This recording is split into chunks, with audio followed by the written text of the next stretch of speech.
बिहार में एक और निर्भया ने तरफ तरफ के अपना दम तोड़ दिया। लाचार सिस्टम और बीमार स्वास्थ्य व्यवस्था के आगे वो एकदम से कुछ नहीं कर पाई। दरअसल मुजफ्फरपुर में एक 11 वर्षीय मासूम के साथ हैवानियत की सारी हदें पार कर दी जाती है और उसके बाद जब उसे रेफर करके पीएमसीएच भेजा जाता है तो गेट पे एम्बुलेंस पे खड़ी होकर वो पीड़िता 9 घंटे तक इंतजार करती है। कहा जाता है कि अभी बेड उपलब्ध नहीं है और उसके बाद शर्म आता है सिस्टम पे, शर्म आता है बिहार के स्वास्थ्य व्यवस्था पे, शर्म आती है बिहार की सरकार पे कि आखिरकार किस बात का दावा करते हैं ये लोग कि बिहार में बड़ा बेहतर सिस्टम इन लोगों ने स्थापित कर दिया है। ना अपराध रुक रहा है, ना ही ऐसे जघन्य अपराध रुक रहे हैं और ना ही स्वास्थ्य विभाग इसके ऊपर कोई ठोस कदम उठा पा रहा है। और आप लोग कहते हैं कि आपने बिहार को बेहतर बना दिया है। तो भाई साहब सवाल पूछा जाएगा कि ये कौन सा बेहतरी है,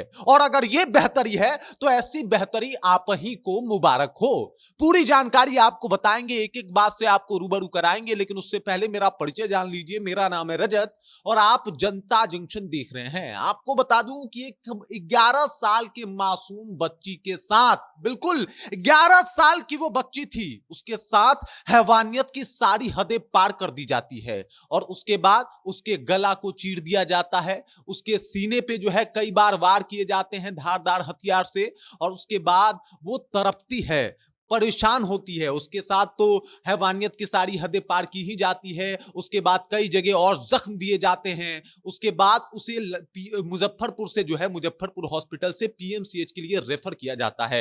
जरा विचार कीजिएगा इस दृश्य को जनाब, इस बात को एक बार सोचिएगा, फिर शायद आपके आंखों में आंसू नहीं अंगारे होंगे। क्योंकि जरा विचार कीजिए उस दृश्य के बारे में कि 11 साल के मासूम के साथ हैवानियत की सारी हदें पार होती है। उसके ऊपर कई बार जो है वो हमले किए जाते हैं, कई बार जख्म दिए जाते हैं, उसको एक हॉस्पिटल में ले जाया जाता है, वो पीएमसीएच के लिए रेफर कर देता है। लेकिन घर वालों को यह पता नहीं होता कि जिस हॉस्पिटल में उसको रेफर किया जा रहा है वो तो खुद मौत का सौदागर है।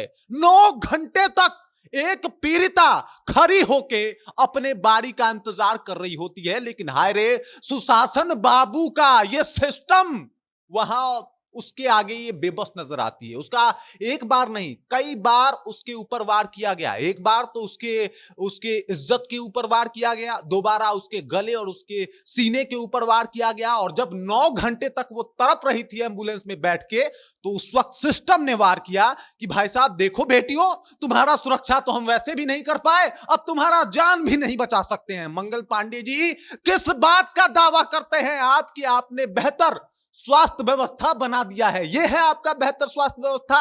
और आपको बता देता हूं, एक दलित नेता आज उन दलित लड़की के साथ खड़ा है, उस परिवार के साथ खड़ा है। आपको बता दूं कि कांग्रेस के जो लोग हैं उन लोगों ने मोर्चा खोल दिया है और खास करके कांग्रेस के जो प्रदेश अध्यक्ष हैं राजेश राम, वो लगातार खड़े हैं। कल रात से इस बात को पुरजोर तरीके से उठा रहे हैं। कांग्रेस लगातार ट्वीट पे ट्वीट कर रही है कि बंगाल के ऊपर ज्ञान देना छोड़ दीजिए, पहले अपने सिस्टम को दुरुस्त कर लीजिए। और सवाल जायज भी है, सवाल उठाना बिल्कुल सही भी है, क्योंकि जिस तरीके से ये सब कुछ हुआ है, अरे भाई जरा भी मतलब शर्म नहीं आती ये सब कुछ देखने के बाद कि आखिरकार किस व्यवस्था को हम लोग व्यवस्था कह रहे हैं? ये है व्यवस्था जहां पे 9 घंटे तक एक लड़की जिसके साथ हैवानियत की सारी हदें पार हो गई है, वो इंतजार कर रही है अपने बारी का कि भाई मेरी बारी आए तो जाके उसका एडमिट हो, वो जाके उसको बेड मिले। यह व्यवस्था है आपकी?